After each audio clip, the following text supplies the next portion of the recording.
Tempe, panganan tradisional Indonesia yang selama ini akrab di meja makan rakyat, kini bersiap menuju panggung dunia. Dari dapur-dapur kecil di Jawa melangkah ke UNESCO, tempe diusulkan pemerintah Indonesia sebagai warisan budaya tak benda dunia atau WBTB.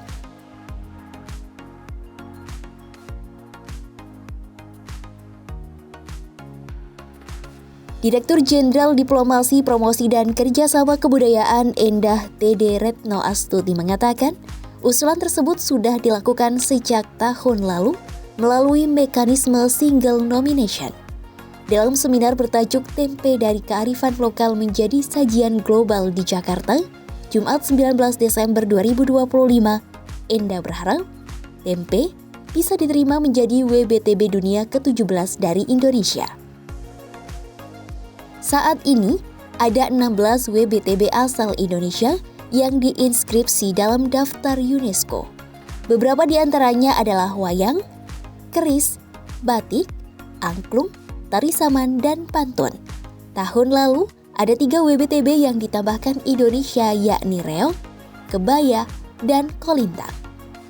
Endah berharap budaya tempe bisa meluas ke berbagai negara dengan penetapan sebagai WBTB dunia dan bisa berdampak terhadap ekonomi budaya sehingga meningkatkan kesejahteraan para perajin hingga unsur masyarakat lain terkait.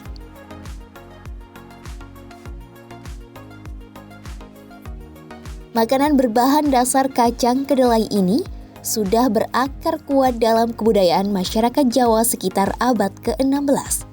Panganan ini tercatat dalam naskah sastra klasik Jawa Serat Centini yang mana disebutkan bahwa tempe sudah disantap sebagai makanan sehari-hari masyarakat di masa itu.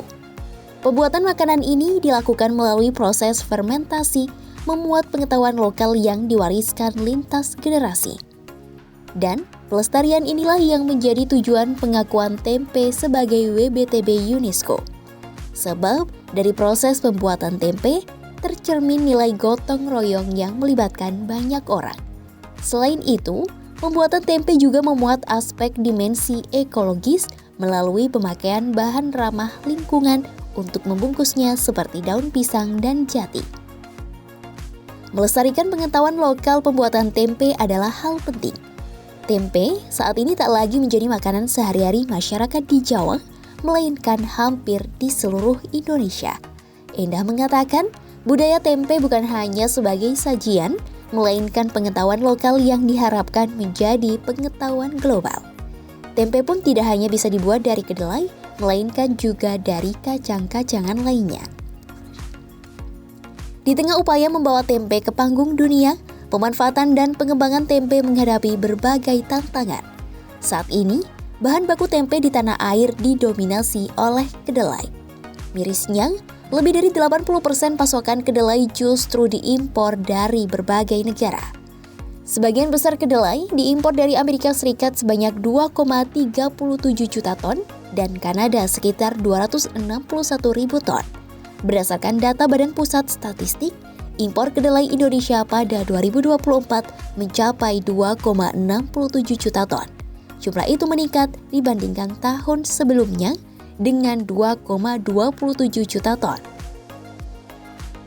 Dari itu, jika tempe ditetapkan menjadi WBTB dunia, menurut Endah, pemanfaatan budaya tempe perlu terus diperkuat dalam sektor pertanian untuk menyediakan bahan baku dan perdagangan untuk mendongkrak ekonomi budaya. Endah menilai, berbagai inovasi harus dilakukan seperti menggunakan jenis kacang-kacangan lain selain kedelai untuk pembuatan tempe. Direktur Promosi Kebudayaan Kementerian Kebudayaan Undri mengatakan, komunitas berperan sentral dalam mendorong tempe menjadi WBTB dunia. Peran komunitas tidak berhenti untuk mendapat pengakuan dari UNESCO, tetapi juga dalam memanfaatkan dan mengembangkan budaya tempe dalam berbagai aspek.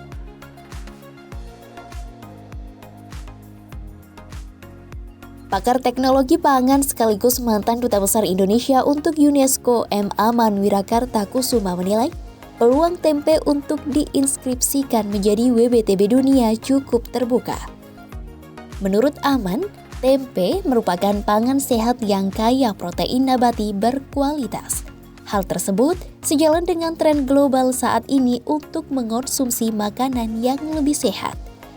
Aman juga sepakat mengenai bahan utama pembuatan tempe yang bisa diganti dengan jenis kacang-kacangan lain di tengah tingginya impor kedelai. Guru Besar Bidang Pangan Gizi dan Kesehatan IPB University, Made Astawan mengatakan, salah satu peluang tempe untuk dimanfaatkan lebih luas adalah membaiknya citra tempe sebagai makanan sehat. Protein kedelai disebutnya memiliki fungsi fisiologis untuk menurunkan kolesterol, mencegah penyakit jantung, dan menurunkan lemak tubuh. Kandungan peptida bioaktif tempe juga bermanfaat sebagai antioksidan, fagositosis, dan menurunkan tekanan darah.